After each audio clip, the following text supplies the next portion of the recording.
Pemirsa, Syekhona Khalil yang merupakan ulama besar asal Jawa Timur sudah sejak lama diusulkan untuk menjadi pahlawan nasional. Kini pun usulan tersebut sudah diterima oleh Menko Polhukam Mahfud MD. Kemudian Partai Nasdem menjadi salah satu partai yang cukup keras untuk dapat menggolkan apakah nantinya Syekhona Khalil ini dapat menjadi pahlawan nasional. Lebih lengkap dan juga bagaimana asal Partai Nasdem untuk menjadikan Syekhona Khalil sebagai pahlawan nasional akan kita bahas secara detail dalam titik tengah kali ini bersama saya, Febrian Ahmad.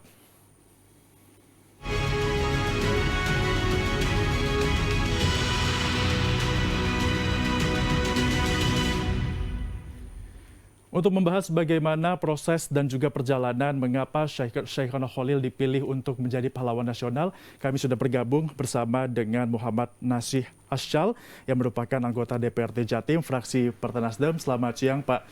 Ini kita panggil Gus ya, Gus Nasih. Ya, dan juga sudah bergabung bersama kami melalui via telepon, yakni adalah Bayu Ajis yang merupakan sejarawan dari UNESA. Selamat siang, Pak Bayu.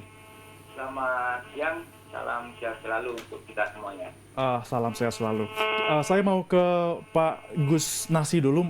Mungkin bisa diceritakan, ini kan sudah mencapai sampai dengan ke Menko Polhukam prosesnya, sudah diajukan. Sejauh ini sampai dengan hari ini, bagaimana proses dari pengajuan tersebut? Prosesnya sudah dilakukan pembahasan di Dewan Gelar dan sudah disampaikan ke Bapak Presiden, ya. Dan kemarin dalam link Kemenko itu tersampaikan ada beberapa nama yang kemudian diterima sebagai usulan gelar pahlawan. Ada 4 kalau nggak salah, dan dari 4 itu ternyata belum ada nama Bahlil. Ternyata belum ada nama Bahlil. Kita atau saya selaku cicit juga dari Mbah Holil yang selalu aktif berkomunikasi dengan masyarakat, masih terus memantau apakah kira-kira ada kemungkinan untuk kemudian Mbah Holil juga akan diberikan di tahun ini. Oke, kalau kita berbicara mengenai proses, sebenarnya prosedural untuk dapat menjadikan seorang sosok, khususnya dalam hal ini adalah Syekhona Khalil untuk menjadi pahlawan nasional tuh, seperti apa proses yang harus ditempuh? Ya, prosesnya tentu mulai dari bawah, itu harus ada pembentukan tim yang istilahnya TP2GP GD ya, di tingkat kabupaten, kemudian yang melakukan kajian dan mempersiapkan segala hal administratif ya, termasuk di tingkat provinsi sampai ke kemudian masuk ke Kemensos. Dan untuk Syekhona Khalil ini sebenarnya proses administrasi itu sudah terlewati semua. Bahkan kemarin itu sudah ada jawaban dari Kemensos untuk usulan gelar pahlawan Syekhona Khalil ini dinyatakan memenuhi syarat. Jadi secara administrasi sudah memenuhi syarat, dan saya terutama ikut mengawal di dalam usulan ini, sangat tahu betul betapa Kementerian Sosial yang melakukan proses verifikasi itu kemudian mencantumkan nama Syekhona Khalil itu dari sekian banyak usulan gelar pahlawan. Bahkan disebutkan beliau itu infonya ada di urutan nomor 4. Ya, jadi lalu dari situ kemudian masuk ke pembahasan di Dewan Gelar. Oke, kita ke Mas Bayu dulu. Mas Bayu, kalau kita melihat dari sejarahnya dan juga apa-apa saja kontribusi yang sudah diberikan oleh Syekhona Khalil dalam hal ini untuk bangsa, apakah ini memenuhi kira-kira syarat untuk ditetapkan sebagai pahlawan nasional? Mas Bayu, silakan. Ya, kalau kita cermati sesuai dengan peraturan perundang-undangan UU nomor 20 tahun 2009 tentang gelar, tanda jasa, dan tanda kehormatan, ini dijelaskan bahwasanya syarat umum WNI memiliki integritas moral, keteladanan, berjasa terhadap bangsa dan negara, berkelakuan baik. Kemudian ada syarat khusus, pernah memimpin dan melakukan perjuangan bersenjata atau perjuangan politik di bidang lain untuk mencapai, merebut, mempertahankan, dan mengikuti kemerdekaan, serta mewujudkan persatuan dan kesatuan bangsa. Oke, kalau ini masuknya di kategori yang mana, Mas, dari Syekhona Khalil? Nah, ini tadi kan syarat-syarat ya, syarat umum dan syarat khusus. Nah, kalau kita melihat syarat-syarat yang diatur oleh peraturan perundang-undangan, Dana Kholil Bangkalan ini sangat memenuhi kriteria, karena juga ada kriteria pernah melahirkan gagasan atau pemikiran besar yang dapat menunjang pembangunan bangsa dan negara. Pernah menghasilkan karya besar bermanfaat bagi kesejahteraan masyarakat luas, meningkatkan harkat dan martabat bangsa. Nah, Syekhona Kholil Bangkalan ini kan kemudian dia adalah guru-guru dari para pahlawan-pahlawan nasional seperti Hasyim Asy'ari, kemudian Kiai Haji As'ad Syamsul Arifin, Wahab Hasbullah. Nah, ini yang kemudian menjadi titik balik bahwasanya Syekhona Kholil ini memiliki karya besar dalam konteks pendidikan. Bagaimana pendidikan pesantren yang kemudian dianggap tradisional ternyata cukup memiliki sumbangsi yang besar terhadap negara dan bangsa Indonesia dalam konteks perjuangan melawan penjajahan, dan kemudian sampai saat ini pondok pesantren itu tetap mewarnai dalam konteks bagaimana santri-santri Islam-Islam yang ala Nusantara, Islam-Islam yang moderat itu kemudian turut menopang untuk NKRI dan bagaimana bangsa ini terus berjalan dan harus sesuai kebangsaan Indonesia. Berarti kalau dari sisi sejarah memang tidak diragukan untuk dapat dilihat kontribusi dari Syekhona Kholil. Apakah ini perlu dibuktikan, Mas Bayu? Dalam hal ini adalah ada pembuktian mungkin catatan sejarah atau bagaimana yang perlu disiapkan lebih detail lagi sehingga dalam pengajuannya ini akan lebih mulus nanti jalannya di tingkat pemerintah? Ya, kalau kita melihat karya monumental beliau, ada karya-karya biografi beliau secara akademis yang itu bisa dibuktikan secara akademis pula.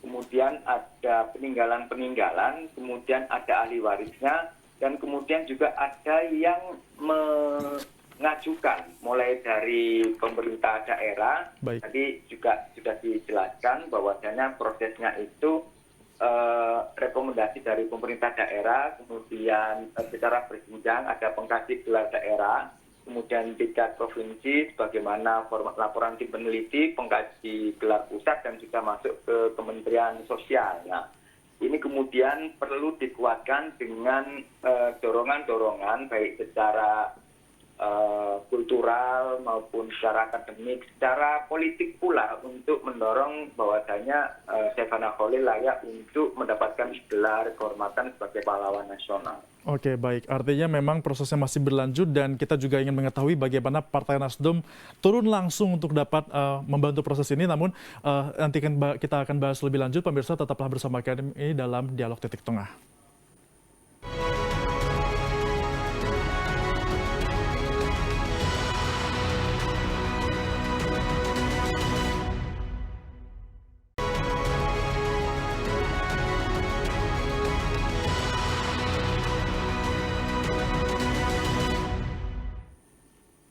Anda masih menyaksikan Dialog Titik Tengah, asa Partai Nasdem, Syekhona Kholil, pahlawan nasional. Kami juga masih bergabung bersama Gus Nasih yang hadir di studio Metro TV Jawa Timur, yang merupakan anggota DPRD Jatim, fraksi Partai Nasdem, yang juga merupakan cucu dari Cicit Kiai Haji dari Syekhona Kholil, dan juga masih bergabung bersama kami Mas Bayu yang merupakan sejarawan dari UNESA. Kita akan ke Mas Bayu terlebih dahulu. Mas Bayu, mungkin kita mengetahui bahwa ada banyak pahlawan nasional yang hadir dan juga menjadi pahlawan. Ini merupakan murid langsung dari Syekhona Kholil, Mas. Mungkin Mas bisa dari sisi sejarah bisa diceritakan seperti apa pengaruh dari Syekhona Kholil ini sehingga murid-muridnya bahkan banyak yang berkontribusi dan juga sampai menjadi pahlawan nasional, Mas. Ya. Kita tahu bahwasanya pondok pesantren itu menjadi salah satu lembaga pendidikan di saat era-era kolonial begitu ya. Dan pondok pesantren itu merupakan salah satu lembaga pendidikan yang tidak pro dengan pemerintah kolonial. Oleh karena itu pemerintah kolonial kan menganggap sekolah-sekolah yang tidak mau ikut kurikulum mereka dikatakan sebagai sekolah liar. Nah, kalau kita lihat Syekhona Kholil ini dengan pondok pesantrennya itu bisa mengembangkan bagaimana pendidikan karakter bahwasanya nilai-nilai agama santri itu dapat kemudian menguatkan posisi negara ataupun bangsa yang saat itu terjajah. Jadi ada gagasan besar tentang waton minal iman. Jadi nasionalisme, cinta tanah air itu sebagian daripada iman. Nah, konsep spirit ini yang kemudian masuk ke dalam ajaran-ajaran di pondok pesantren, selain kemudian mengajarkan tentang akademik begitu ya, dengan pendekatan-pendekatan agama.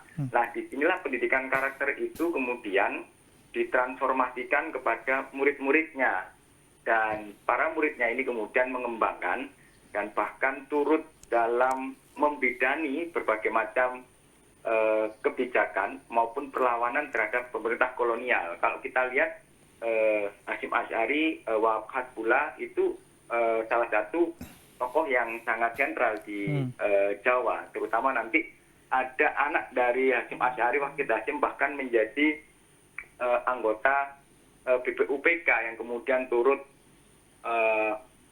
mendasari lahirnya Pancasila dan juga konstitusi dan dasar negara Indonesia. Nah, ini yang kemudian menjadi salah satu ciri bahwasanya pendidikan karakter itu sudah dilaksanakan sejak dahulu, begitu.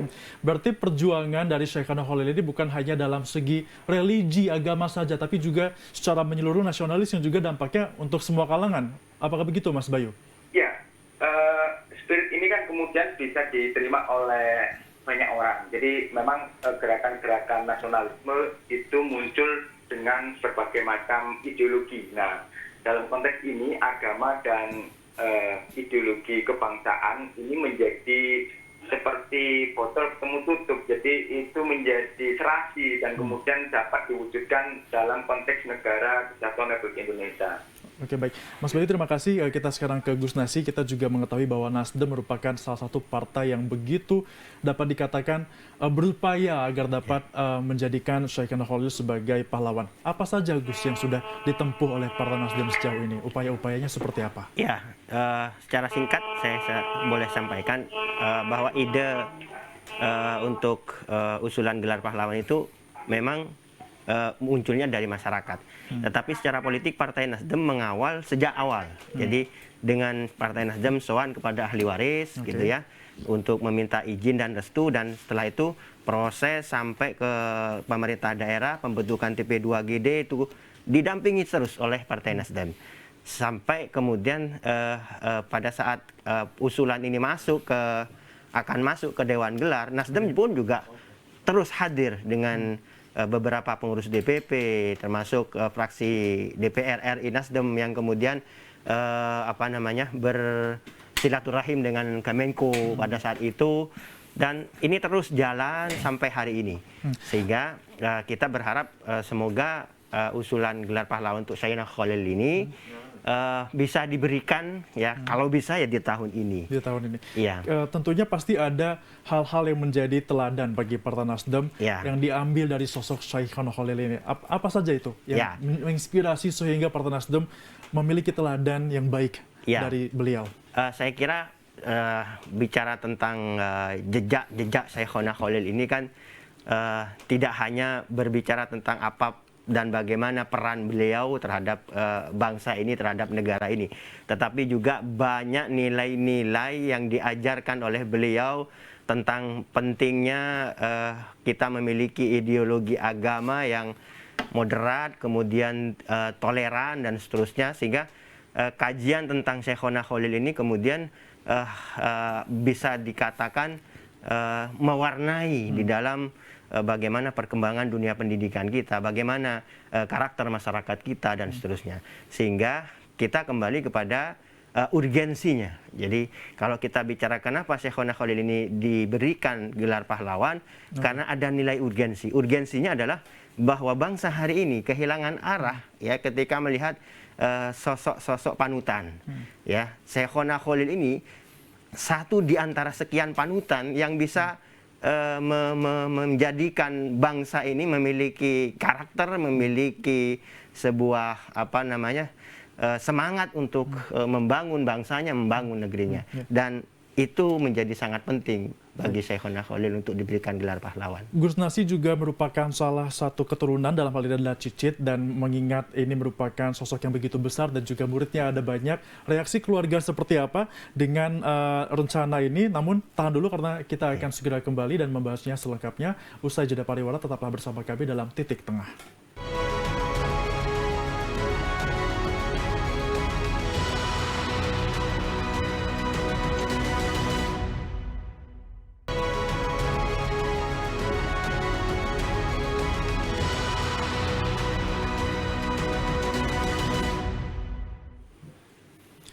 Anda masih menyaksikan Titik Tengah, pemirsa. Gus Nasih yang juga merupakan anggota DPRD Provinsi Jawa Timur yang hadir menjadi narasumber kami kali ini juga secara kebetulan merupakan cicit langsung dari Kiai Haji Syekhona Khalil yang saat ini juga sedang diupayakan oleh Partai Nasdem untuk menjadi pahlawan nasional. Dari sisi keluarga mungkin Mas, ini setelah mendengarkan wacana seperti ini mendapatkan dukungan yang begitu banyak dari masyarakat, dari Nasdem juga, seperti apa Mas reaksi dari keluarga? Tentu keluarga menjadi sangat